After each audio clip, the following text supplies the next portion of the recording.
Come forth, O monstrous craven lord, and fight with thine own hand and sword, thou wielder of hosts of bandied thralls, thou tyrant leaguered with strong walls, thou foe of gods and elvish race, I wait thee here, come, show thy face. Most proud and valiant of the elven kings of old, Fingolfin, High King of the Noldor. This legendary figure is the first I will discuss in this new series of videos dedicated to heroism throughout the ages of Middle-earth, as part of a new playlist on the lore of Middle-earth. A chance to step back from analysis and appreciate the stories given to us by Tolkien. In each video, I will give a brief background of a chosen figure before discussing an act of heroism, bravery or courage, something that makes them worthy of inclusion into a very exclusive list of heroes in Tolkien's Legendarium. I've never considered the Red Book to be a lore channel, as I see a lore channel as videos dedicated exclusively to summarising stories, histories of characters, battles or other events, without examining the text in any real detail, or offering thoughts on the subject. And there are several large channels that have that covered pretty well.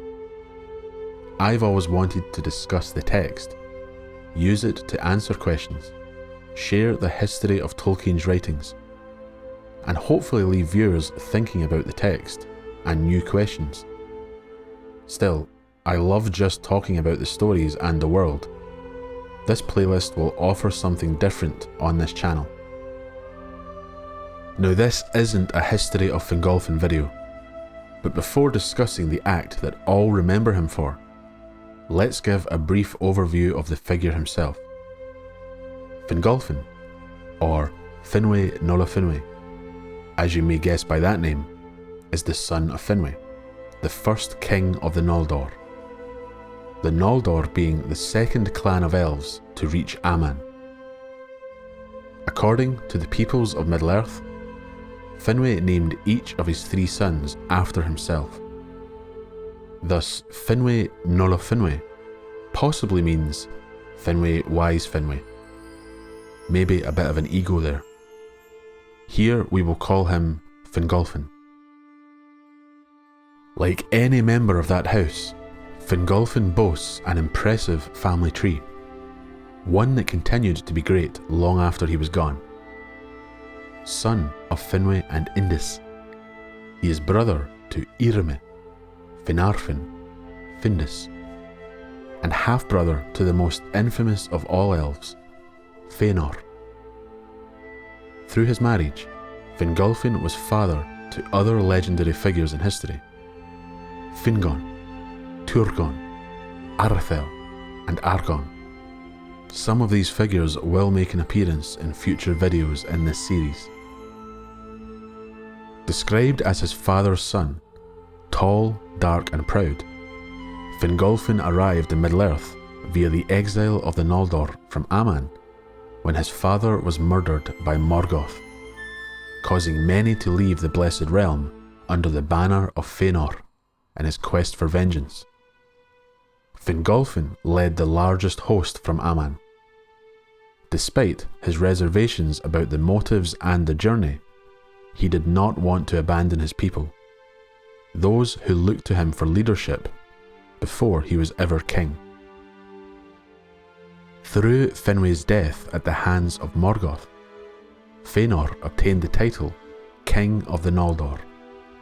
But with his death in battle against Balrogs, following victory in the Battle Under Stars, or Dagor Nuin Gileath, kingship should have fallen to Fëanor's eldest, Maethras.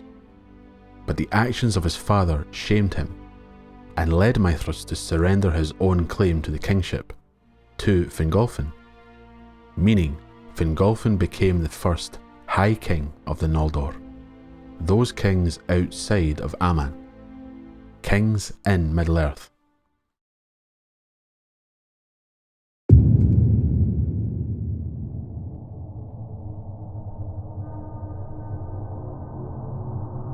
Thus he came alone to Angband's gates, and he sounded his horn, and smote once more upon the brazen doors, and challenged Morgoth to come forth to single combat. And Morgoth came. Morgoth hurled aloft Grond, the hammer of the underworld, and swung it down like a bolt of thunder. But Fingolfin sprang aside, and Grond rent a mighty pit in the earth, whence smoke and fire darted.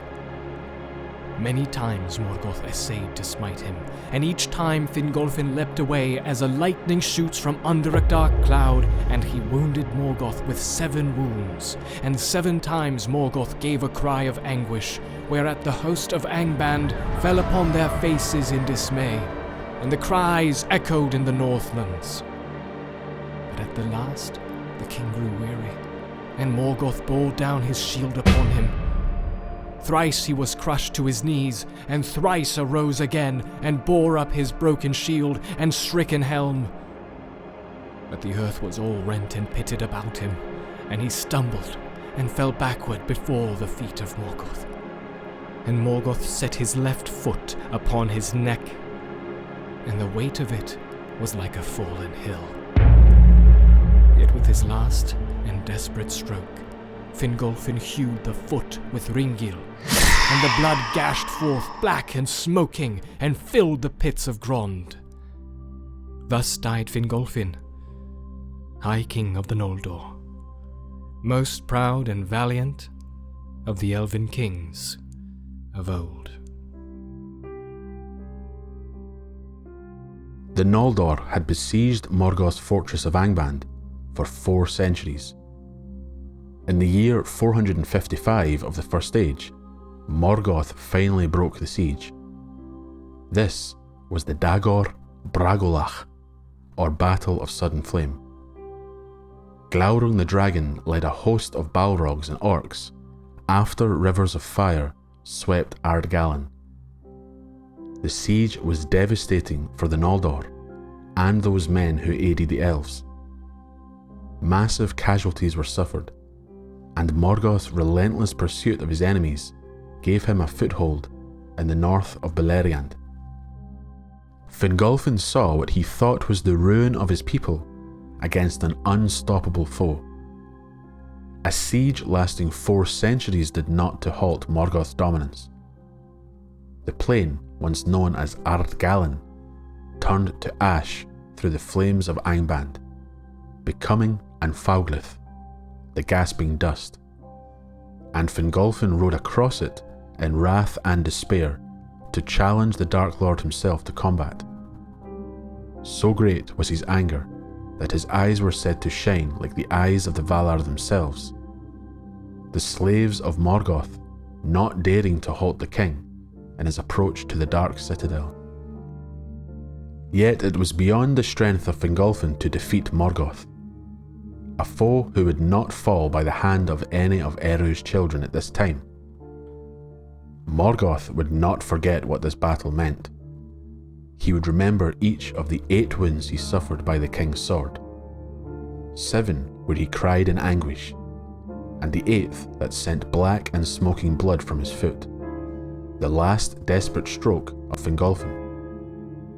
He would remember his wounds that would never heal, the limp he could not will away, the eyes of his servants upon him as he returned to the depths of his fortress, fearful, cowardly, never to leave the fortress again until he was dragged out at the end of the War of Wrath.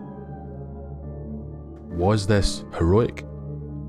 Some call this a suicidal act, losing all hope and falling to grief and despair. I certainly won't argue against it being an act born of despair, but it's interesting that in his wrath he is said to have his eyes shine as the eyes of the Valar, and not of some tyrannical Dark Lord eternally wallowing in anger and pity. It was a positive description to give in such a moment. I say that Fingolfin knew that without the intervention of the Valar, those of Morgoth's original order, war against Morgoth would never succeed, for the Noldor or any of their allies. Despite the challenge seeming hopeless, I still see heroism in mustering the will to even attempt such a challenge. Morgoth being the most terrible of all living things, a black tyrant of dreadful form, an elemental evil able to daunt with a gaze, once being the mightiest of the Ainur. Fingolfin knew he would not win, but this evil had to be resisted until the very last, and Fingolfin believed the end had approached. Any way he could make Morgoth suffer was a small victory, but a victory nonetheless. This so-called god could be harmed, mentally and physically, and Fingolfin managed to scar Morgoth in both ways. The doom of Mandos had shown that the Noldor's ruin would come, and the will of Fingolfin or any other noble figure among them could not undo what had been done when they left Aman to seek revenge against Morgoth, against the wishes of the Valar. We can then debate if he was foolish, if he could have delayed the inevitable by a few centuries. But I cannot see standing up to Morgoth, even in grief or wrath, as anything less than a sign of great fortitude, something beyond the strength of almost everyone dwelling in Middle-earth. Fingolfin's battle with Morgoth changed things in the remaining years of the First Age, leading to Morgoth's defeat. Morgoth could still be harmed. His pride was maimed. He had been humiliated by one of Eru's children in the challenge. Not by a Valar, an elf. Even his own servants did not boast of his victory over Fingolfin. This shame would remain with him. Fear would remain with him, and the memory of the sword Ringel and the valiant king who bore it. The final act of defiance on the part of Fingolfin came of grief and anguish, but I would not hesitate to call Fingolfin one of the great heroes of the Legendarium. The elf who rode to Morgoth's fortress, who sounded his horn and called the mightiest Dark King craven, to hold his ground and fight until his last breath in an unwinnable contest, representing his people whom he thought had been all but destroyed. A true king standing against a false one. The final act of the most proud and valiant of the elven kings of old.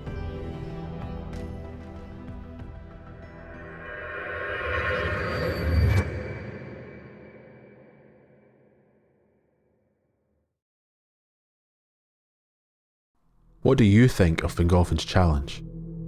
Foolish? Did making a god bleed make any difference? Is Fingolfin a martyr, a hero, or something else?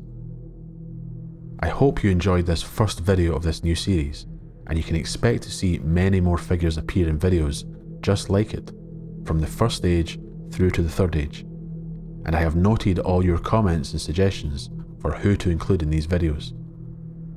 Thanks for watching, and I hope if you are new here, you will consider subscribing and helping this small channel grow.